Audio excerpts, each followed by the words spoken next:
Hi, and welcome to the part two of MayDay's History, Meaning, and Current Events in Turkey, broadcast from Pacifica's 24-hour coverage of MayDay around the world. This is Mehmet Bayram, your host.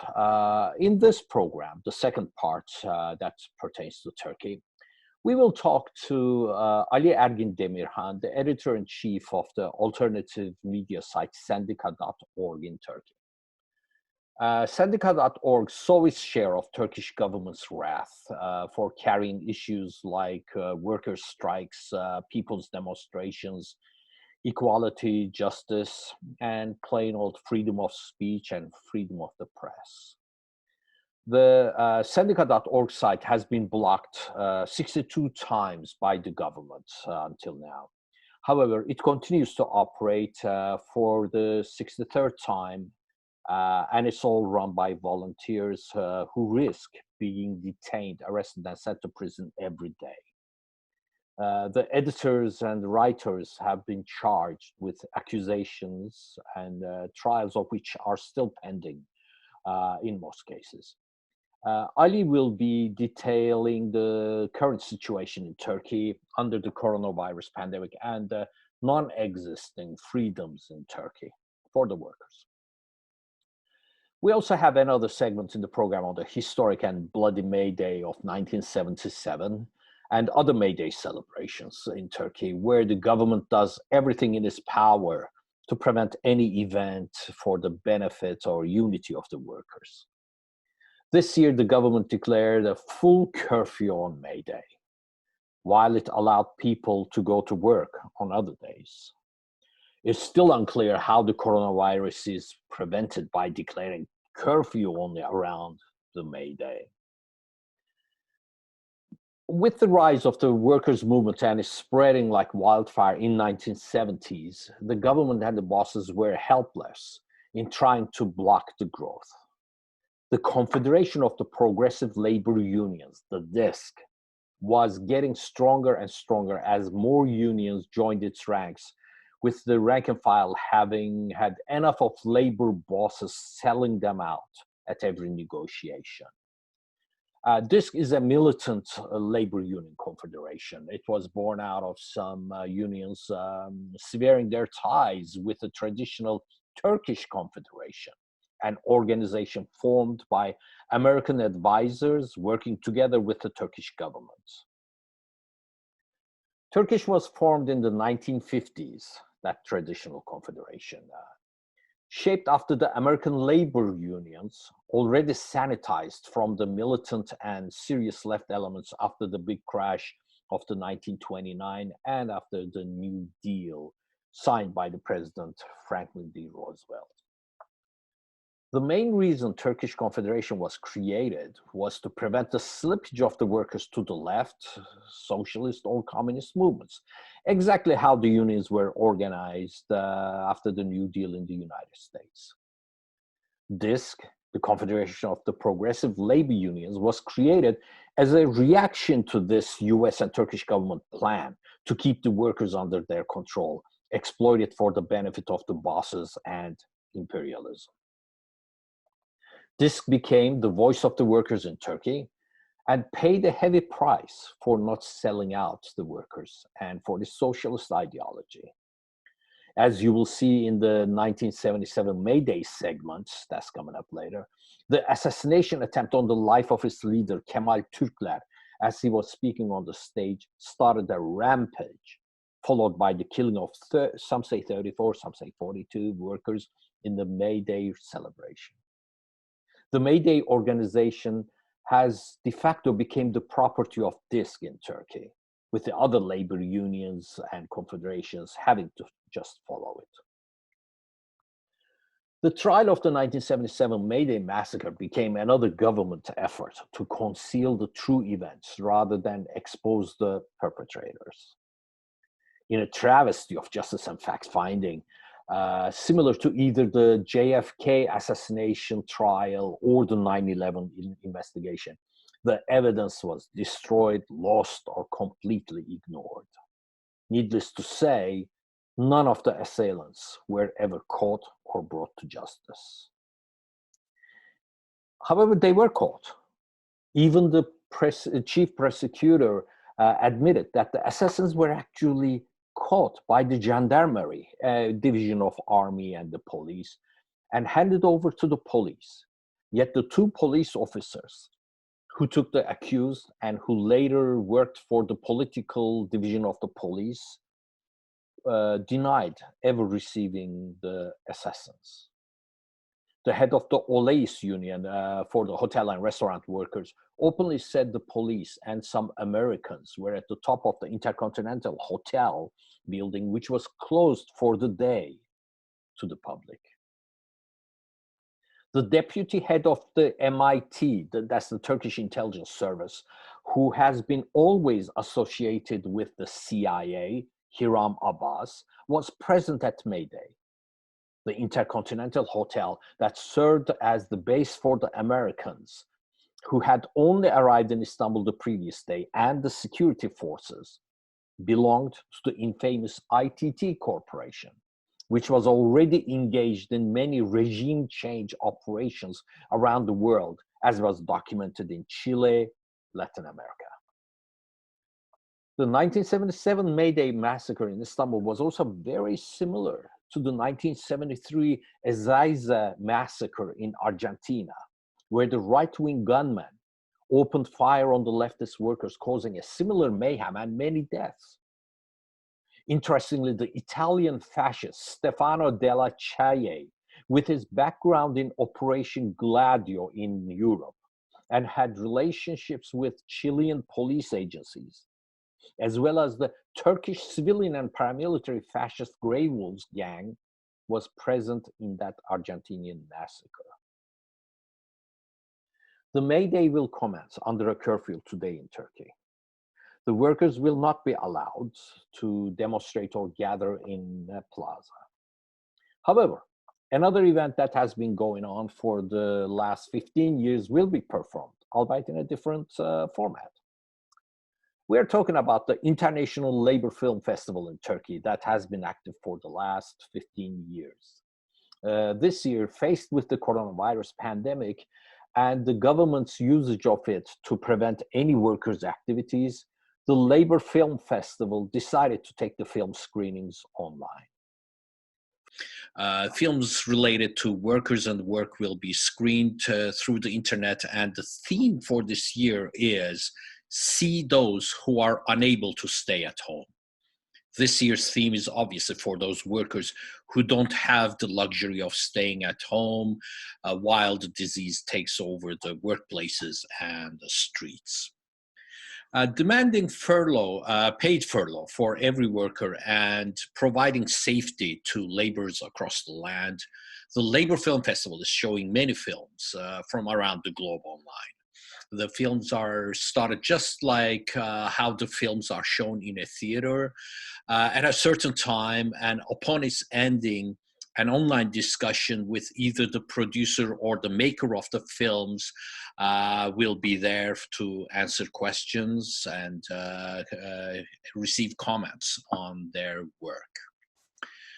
So let's start the show with the introduction and the invitation to screen the films of the International Labor Film Festival in Istanbul.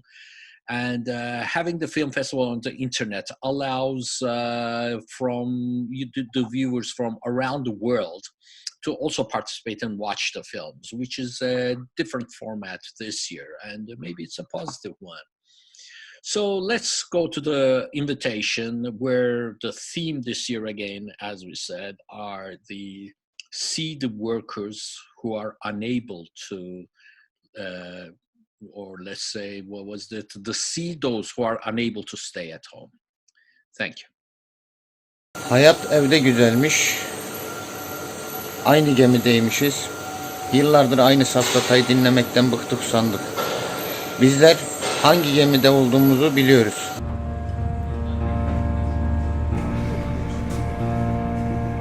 Ben tekstil işçisi bir kadınım. Ben kozmetik fabrikasında çalışan bir işçiyim.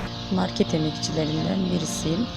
Bugünler, pandemi günleri muhakkak hepimiz için çok zor geçiyordur. Fakat bazı kesimler için çok daha zor, çok daha korkutucu geçiyor. Bizler her gün büyük bir tedirginlikle uyanıp işe gitmekle yükümlü olan insanlarız. Tabii evde kalın uyarısına uymalıyız ama yani bizim durumumuz ortada yani abi, biz aç kalırız yani. Niye çalışıyorum?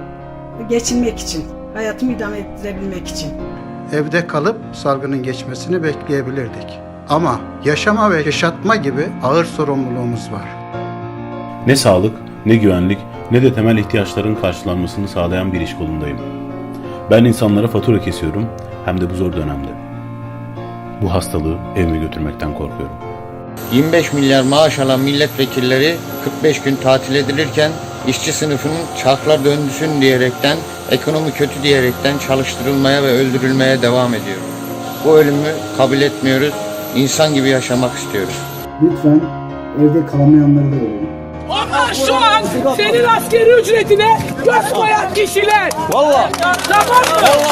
Onlar şu an senin işçi maaşına göz koyan kişiler. Onlar işimiz değil bizim. İnşaat işçileri köle değildir. Biz sizin köleleriniz değiliz. Beni bu virüs öldürmez. Beni senin bu düzenin öldürür. Neredesin? Sesimize ses ver.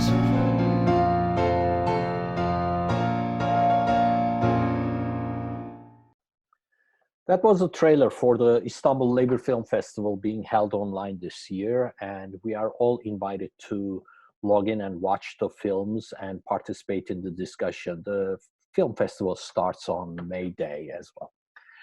Now, as promised, we will go back to the past MayDay events in Turkey and see the clashes between the rising working class movement and the fascists trying to prevent it. Memleket isterim, ne başta dert ne gönülde hasret olsun. Kardeş kavgasına bir nihayet olsun. Memleket isterim, ne zengin fakir ne sen ben farkı olsun. Kış günü herkesin evi barkı olsun.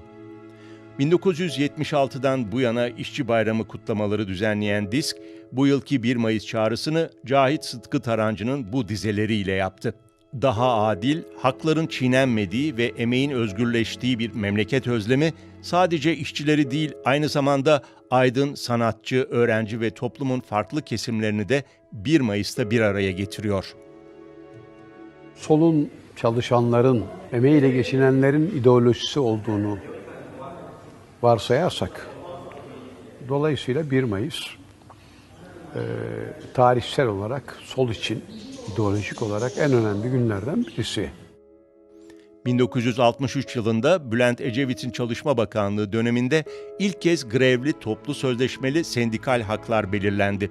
Geçen sürede ise bu hakların önemli kısmı kaybedildi. Rıdvan Budak'a göre bu durum Türkiye'de sanayi devriminin tam olarak gerçekleşmemesinden kaynaklanıyor. 1961 Anayasasını besleyen Türkiye'de bir sanayi gücü, bir üretim gücü yoktu.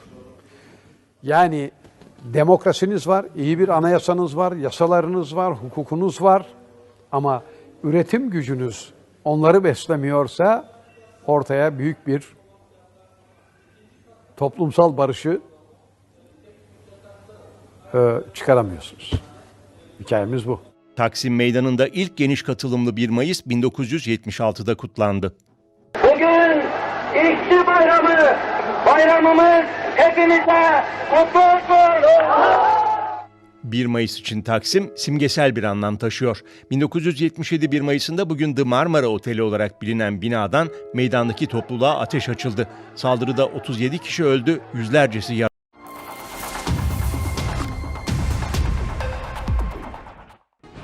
Those were the gunshots that turned Labor Day celebrations in Turkey on May the 1st, 1977, into the mayhem in which a total of 34 protesters were killed. It was early in the morning on the 1st of May, 1997, when a huge number of participants from all over Turkey entered Taksim Square to celebrate Labor Day. The celebrations were organized by the Confederation of Revolutionary Trade Unions in Turkey. Rumors circulated in the Turkish press that the 1977 Labor Day would turn out to be bloody, creating a tense mood among the participants. At the time, nobody realized that unknown gunmen had begun to take positions around the square. Some of them were stationed in the rooms of the Intercontinental Hotel overlooking the square, which was one of the tallest buildings at the time. Others were present on the roof of the Sheraton Hotel, and some were in the building of the water supply company. The MayDay participants walked to Taksim Square from two directions. One group used the road coming from the Beşiktaş province of Istanbul, and the other from Tarlabaşı. Taksim was packed with protesters, and occasionally there were some scuffles among rival groups. Kemal Türkler, the leader of the Confederation of Revolutionary Trade Unions of Turkey, found it difficult to deliver his speech due to the crowd. When Türkler was about to finish his speech, shots were heard. The second round of shots led to chaos. Bullets flew over the protesters' heads from the direction of the building of the water supply company and from the Intercontinental Hotel. Continuous fire was aimed at the platform where the leaders of the labor unions tried to hide themselves. Subsequently, security forces intervened with armored vehicles, making much noise with their sirens and explosives. Most of the casualties that followed were caused by the panic that this intervention created. In that chaos, a white car entered the square, with 4 men inside firing out of the car randomly. The protesters were forced to escape to Kazancı Street, which was too narrow to give passage for such a crowd. A truck was parked at the entrance of the street, making it much narrower. 28 people were crushed to death in Kazancı. 5 people were killed by gunfire, and a woman died because an armored vehicle ran over her body. 470 people were taken into custody, but it was later discovered that they had nothing to do with the incident. The identities of the gunmen in the water supply company and the Intercontinental Hotel are still unknown. A trial ended in an acquittal on the 20th of October in 1989. The prosecutor that investigated the massacre revealed that snipers were detained by the gendarmerie and handed over to the police, but none of them appeared in police records. The unknown people who settled in the 3 rooms of the Intercontinental Hotel are said to have had American names and arrived in Yeşilköy Airport a day before the massacre. Ever since the massacre, the fact that none of the perpetrators were caught and brought to justice has fueled allegations that the Turkish branch of NATO's Operation Gladio, known as the counter-guerrilla, was involved.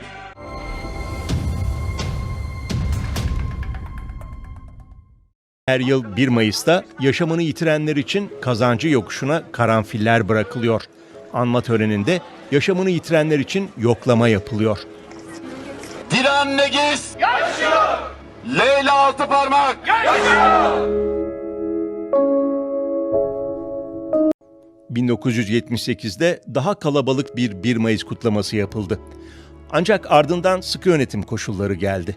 12 Eylül'le birlikte Taksim Meydanı'nda 1 Mayıs kutlamaları yasaklandı.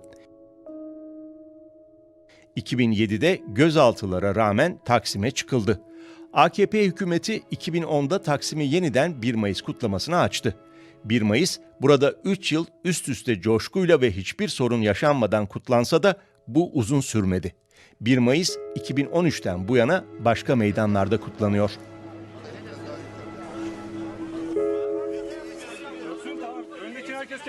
Türkiye'de 1 Mayıs Meydanı Taksim Meydanı'dır. Türkiye gibi böylesi bir yasak dünyanın hemen hemen hiçbir yerinde yok. Tamam, gözaltına almış şu anda. Ama neden? Mukavemet, polise mukavemet çekme. Ne arıyorsun?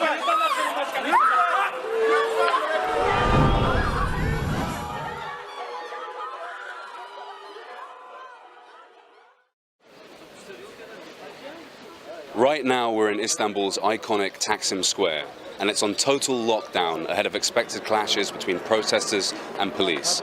It's May the 1st, which is historically a very tense day in Turkey, but it seems especially tense this year. It's almost been 1 year since the Gezi Park protests, and it's come at a time when the country is incredibly polarized. We can't even access the square right now. It's like a fortress. There's thousands of police. We've been told as many as 40,000, and they've said they're going to take all measures possible to prevent protesters coming here. Ama iktidar açısından Geçmiş yıllarda olduğundan daha fazla bir korku sezdik biz. Çok korktular, gerçekten çok korktular. Korkularını her şeyde gördük. Örneğin geçmiş yıllarda yasaklama için gerekçeler üretirlerdi. İnşaat var falan. Bu sene gerekçe dahi üretmeden bir yasaklama yapmayı yaptılar. Tabii burada AKP iktidarı niye bunda bu kadar ısrar ediyor dersek, aslında AKP iktidarına da özgü bir durum değil. AKP iktidarı sadece burada şiddet araçlarını daha iyi kullanıyor. Daha pervasız kullanıyor. We just heard that clashes have broken out in a neighborhood called Beşiktaş between protesters and police, where demonstrators have gathered before heading towards Taksim. We're going to head there now and see what's happening.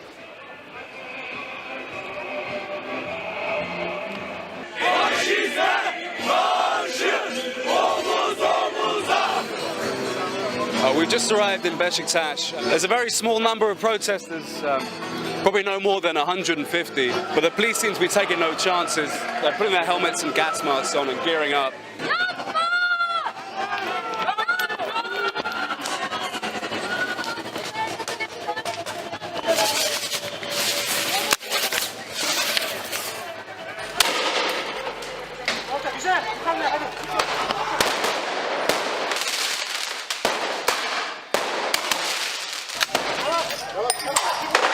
So as we've seen, the police are showing absolutely zero tolerance for any kind of gathering or protest here. There are about maybe 100 people shouting slogans quite peacefully, and the police, just without any warning, suddenly charge them. And the protesters have sort of hidden in the streets here, but the police are clearing out the little alleys one by one.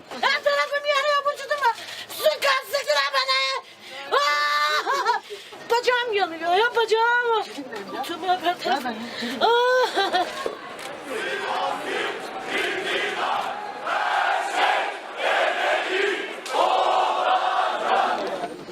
Koşmaya başlayacaklar.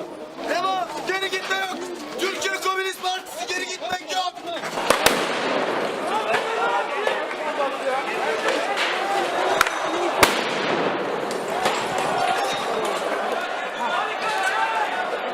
Doktor! Cama dikkat edin. Doktor yok mu?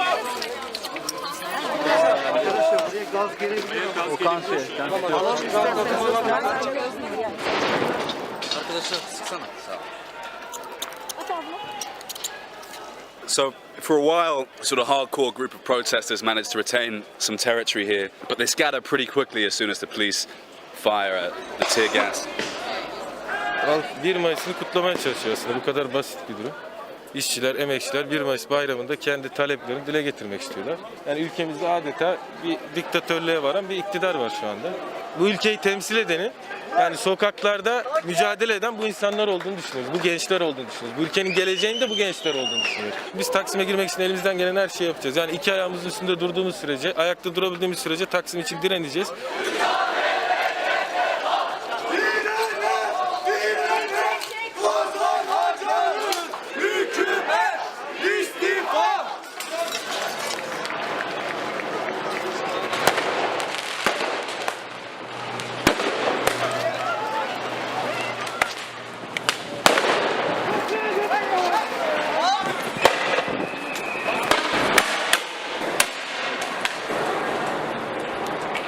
For a brief moment, the protesters were able to get their way back onto the main street and force themselves right up into the center of Beşiktaş. But then it didn't take very long for the police to hit them back hard with the armored vehicles, Toma, tear gas, sound bombs, and quickly scatter them back to the small alleys they were stuck in before.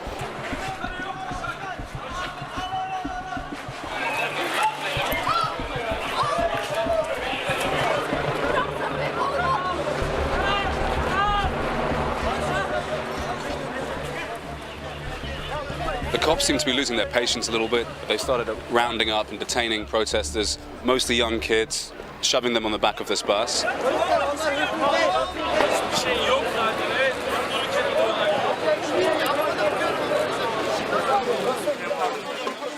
Beni kimse gözaltına almadı. Tamam almıyoruz biz. Sen teslim almak yok. Sadece teslim olmadan kelepçemi çözersen kimliğimi veririm. Ya tamam çöz kendini. İnsan gibi davranırsınız. İnsan gibi. Kimliğimi devletin. Bunu oraya içeriz şimdi. Bakın bu insani bir durum değil. Bu değil insani bir durum.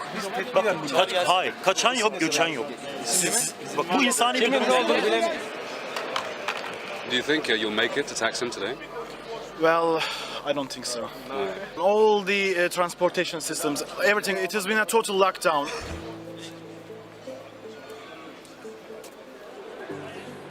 Right now, Istanbul streets are empty of protest and occupied instead by a massive army of policemen. More than 140 people have been arrested, 90 are in a hospital. But many here are saying that today was not a display of state strength, but state weakness, and a symbol of a government that is terrified of its own people.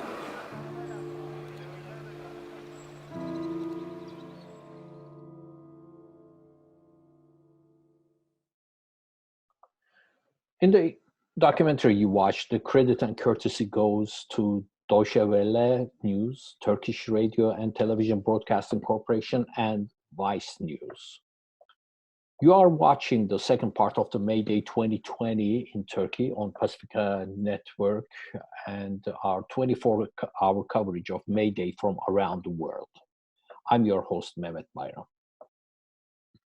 Now we go to an interview with the editor-in-chief of an alternative media site, Sendika.org in Turkey, Ali Ergin Demirhan, on the current events around workers' rights, freedoms, and MayDay celebrations.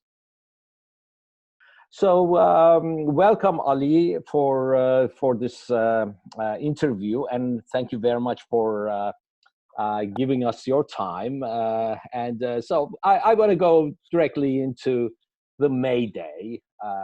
MayDay is a very strong tradition in Turkey, and although there has been many bloody events, like in 1977, maybe that's why it has become such a symbol of the left and the working class. So this year, the government is, I think they have already declared that, there's a curfew on MayDay. People are not going to be allowed to leave their homes. So with this special meaning in Turkey of MayDay, how do you see the events panning out? What is happening? Give us the landscape in Turkey. Hi, Mehmet. The MayDay, this MayDay will be the most strange one. But after Gezi protests, we couldn't celebrate the MayDay in Taksim Square. So this will be the 7th year after Gezi. We are in trouble. Not just because of COVID, the restrictions by government made us silent, as we don't want to be. This year, the confederations, mainly DISC, and the others, the public employees, the engineers, and the physicians, chambers, declared that the MayDay will be celebrated in homes. But many unions who are the members of these confederations declared that working class is still working. They aren't at home. They are at hospitals and markets and streets.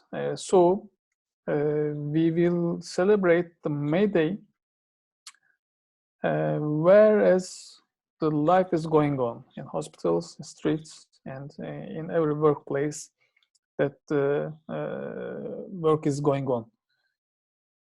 So what does the curfew mean now for us? It's not just about health. It's an opportunity for government.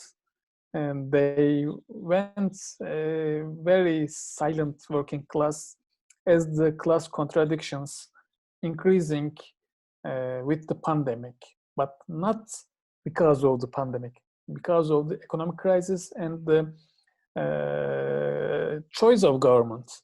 So yes, we won't be in Taksim Square, we will be at homes, but also we will be on streets.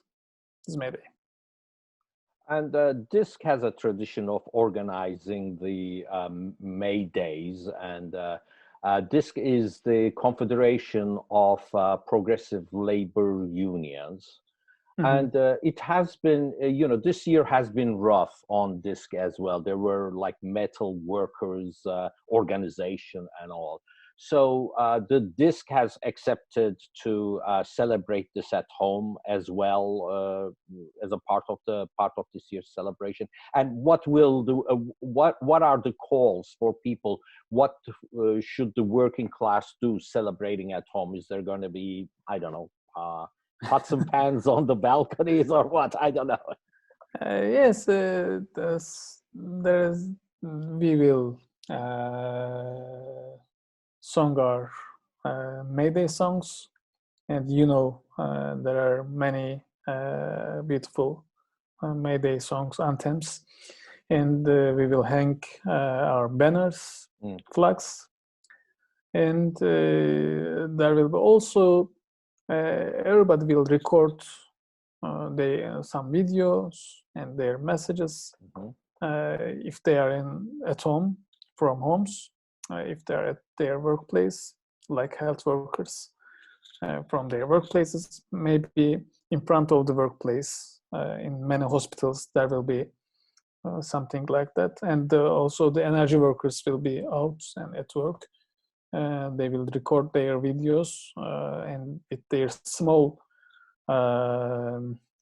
demos outside, and they will share it by social media and create some chains, and there will be an electronic meeting on the social media platforms like Facebook, Twitter, Instagram, etc. And some union leaders will speak, and they will repeat again the demands of the working class against this pandemic and the policies of government. Sendika has this history of reporting on MayDay, and not only on MayDay, but on many events. Actually, I think you were one of the first ones in Turkey that was able to bring reporting to the streets, live when Gezi demonstrations were happening. So start from there, and what happened in Gezi uprising, and how you survived it, and come up to now on what the plans are. It was heroic what you guys were doing in 2013. Thank you. Maybe you can start by saying what happened at Gezi to our American viewers. Okay, Gezi is the biggest uprising, people's uprising in the Turkish history, and mainly an urban movement, but not just in Istanbul, in Taksim Square or Gezi Park. In 80 cities of Turkey, and in Turkey there are 81 cities. Nearly all of the cities, people went on streets. And why? The reason was protecting the Gezi Park. Gezi Park is the park near to Taksim Square, and the Taksim Square is the most symbolic place in Turkey, and it's not just the city symbol, but it's a political symbol. As you as you mentioned at the beginning of the program, the MayDays started in Taksim Square, the mass MayDay demonstrations, and the 1977 massacre was in Taksim.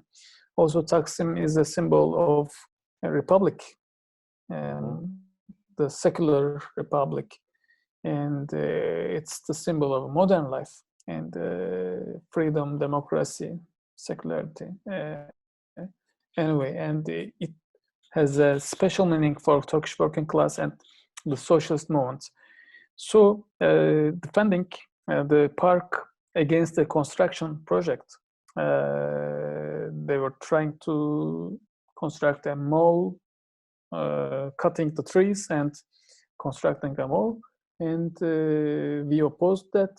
And at first, it was a small protest to protect the park trees, but it became a symbol of the resistance for democracy, for secularity, and an uprising against Erdogan's rule,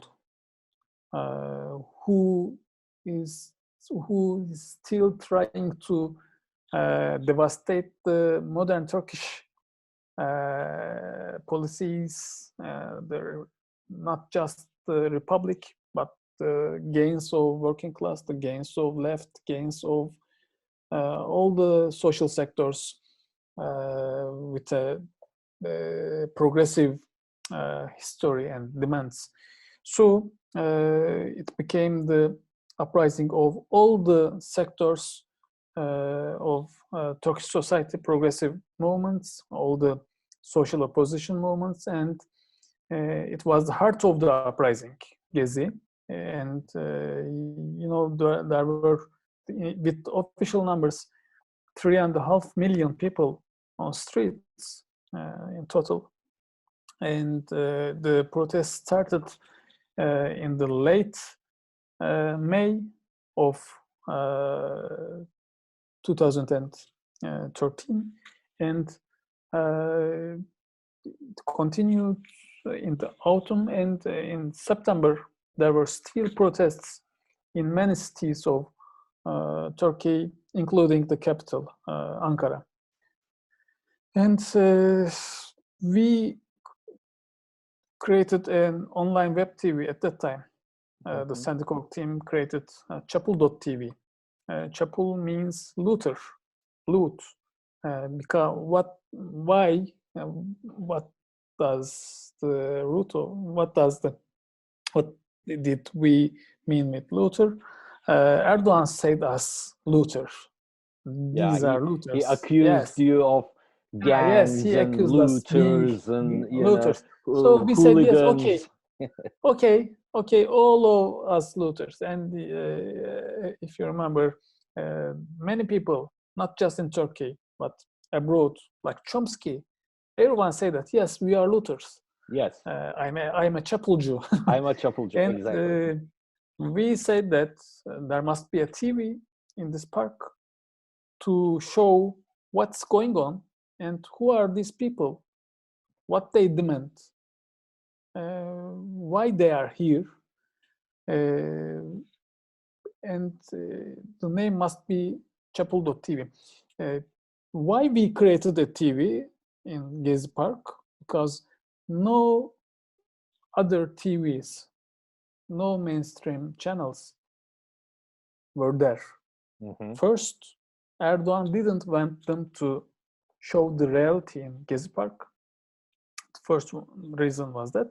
Second, the people refused to invite those TV channels in the park, because when the protest started and the police was attacking people in the beginning of the uprising, and there were only the lies and some documentaries in the TV channels. They were showing documentaries on penguins, right? When the streets were burning. Yes, CNN Turk. Yes. CNN Turk. And so we had to create a TV. The conditions forced us to create a TV at that time. And when we started, we witnessed a big crowded audiences, and many satellite TVs carried our live streams to their channels, and millions of people watched us, and it became an anonymous thing for Turkish social opposition and media history. After then, at that time, government didn't do anything against us, but at that time they said that yes, these are the guys, we will do something. You were marked. You were yes, marked. Right. yes, we are marked. After then, after the protests stopped, and we witnessed many investigations against us, me and my friends, and many censorship methods, including blocking Sendika.org as Wikipedia, and they blocked our webpage for 62 times. Now it's Sendika63.org. From the constitutional judge, we have just gotten a decision. They said that it's against constitution, Turkish constitution, so you have to open this webpage, but we are still waiting government to open Sendika.org, but we are continuously broadcasting from Sendika.org, and we did never stop our work, but it's difficult. It's hard to continue it. Yeah, definitely. The pressures on opposition is it looks like even worse than 1980, after the 1980 military coup. Yes. Because they have now taken over the justice system. They have taken over the entire police system, and so they are using justice as there are no independent justices left. All are appointed by the government. So it's very scary. It's very scary.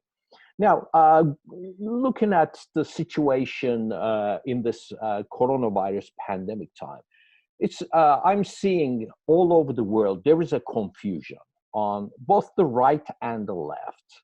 Mm-hmm. There is, the right wing tries to break the curfews or the shelter-in-place orders to stay at home. And the way that they are organizing is for the economy to start, because the coronavirus pandemic hit right around the same time an economic crisis hit the whole world, or the United States at least.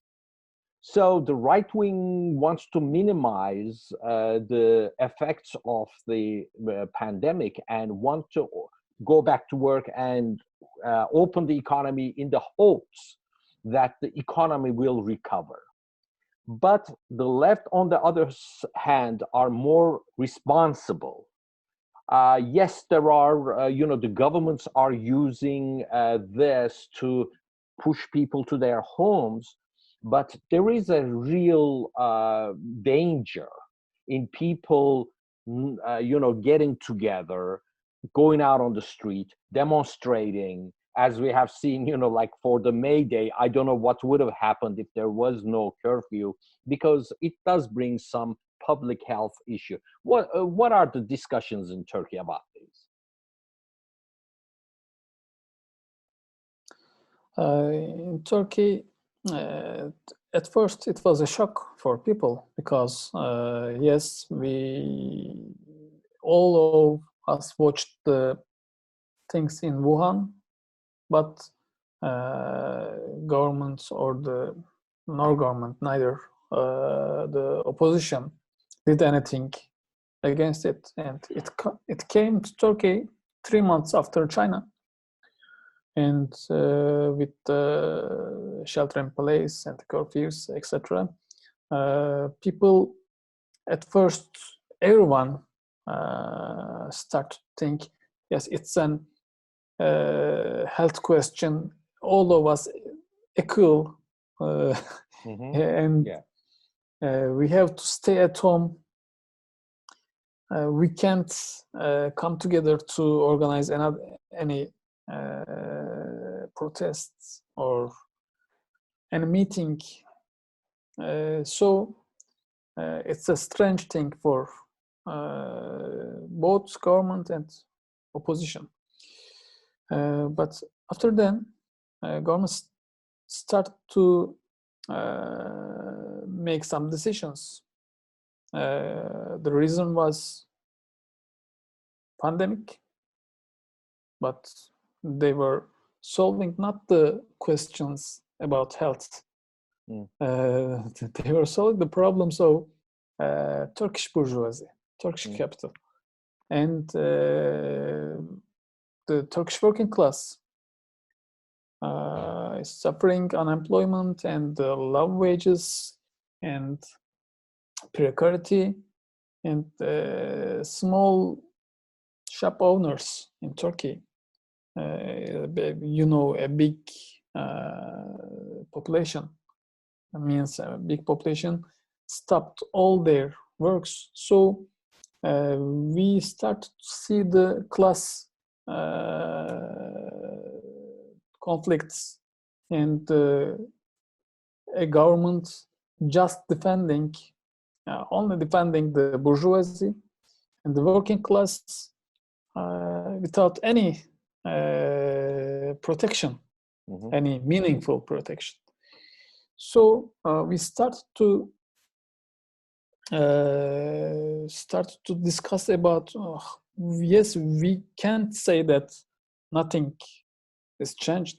We can't say that we have to go with the traditional ways of opposing or struggling, like big meetings, marches, and demonstrations, and anyway rallies. But we have to do something. So the working class divided into two. The ones who are working in their home, and the others who have to go to their workplace. It's an important division, and it will shape the future of working class and left, I think. And we start to see some spontaneous working class demos in protests in many workplaces, mostly by construction workers, then health workers, then energy workers, and some we know that we don't need any construction project in these pandemic times, but we need healthcare service. So we have to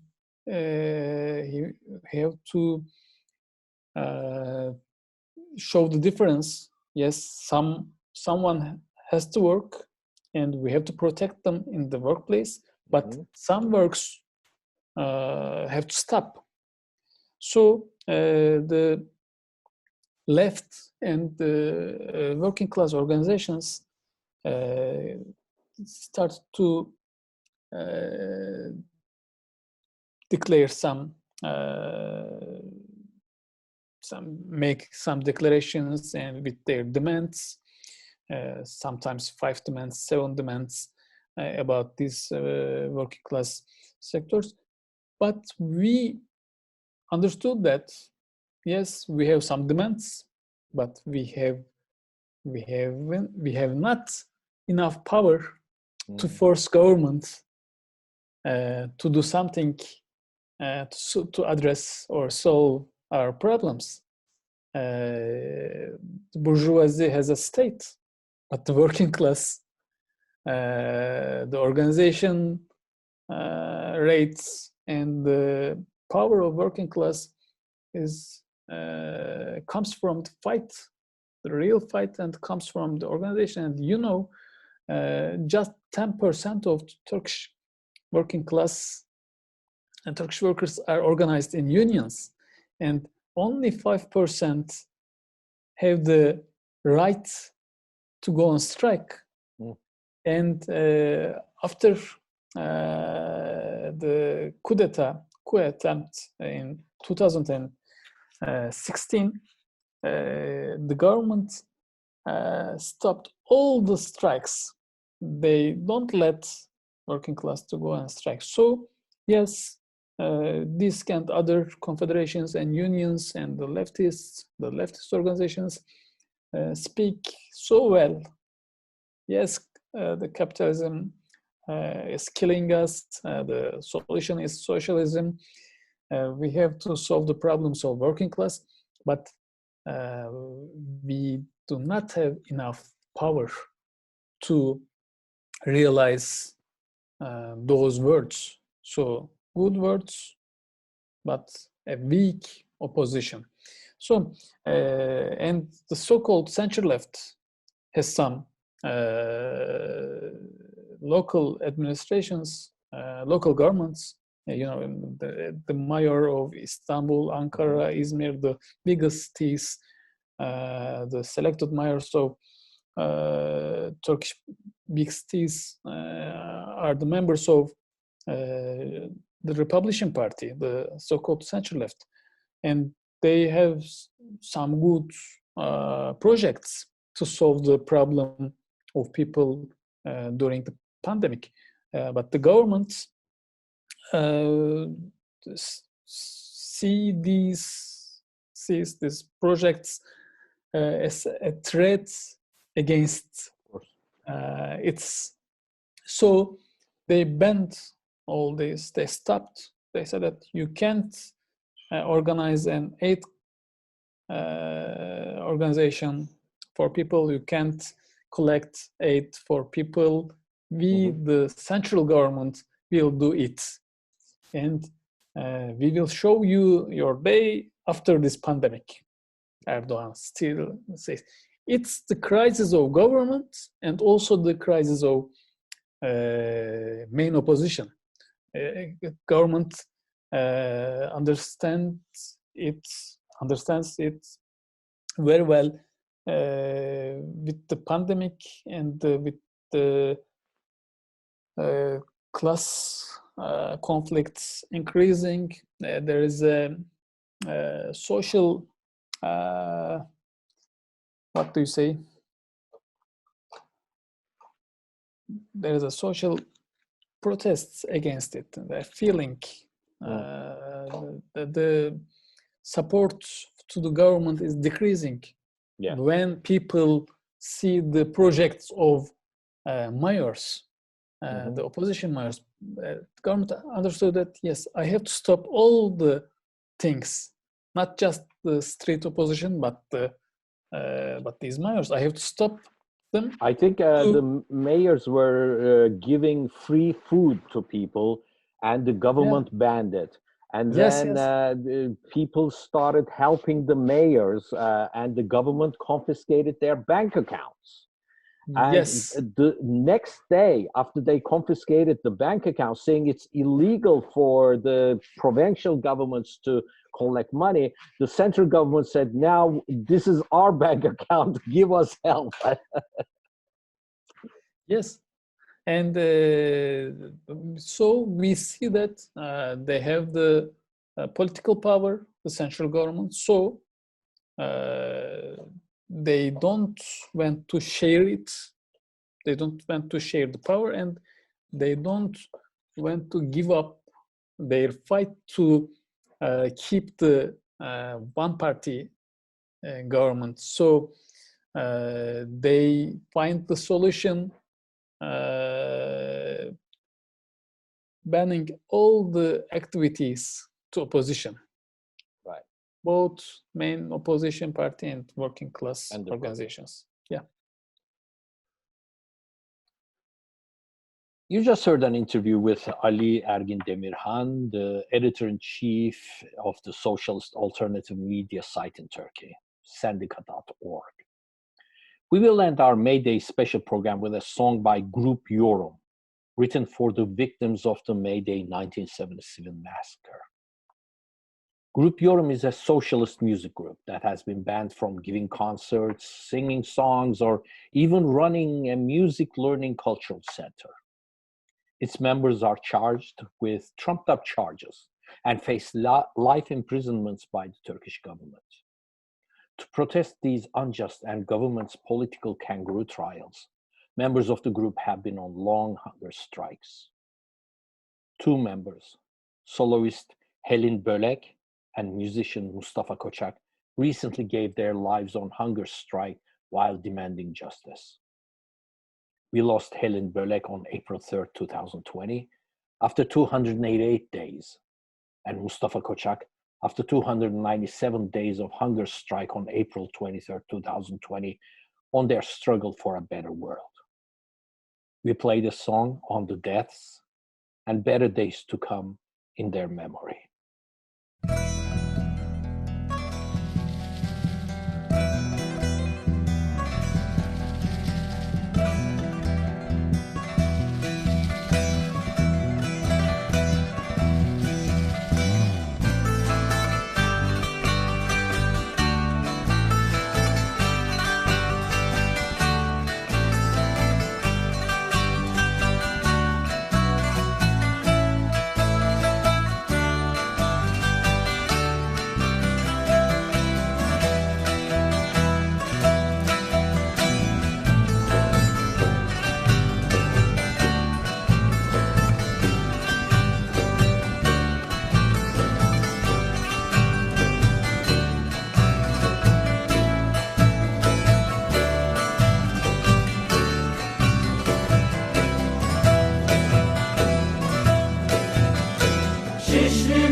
Taksim meydanına gir.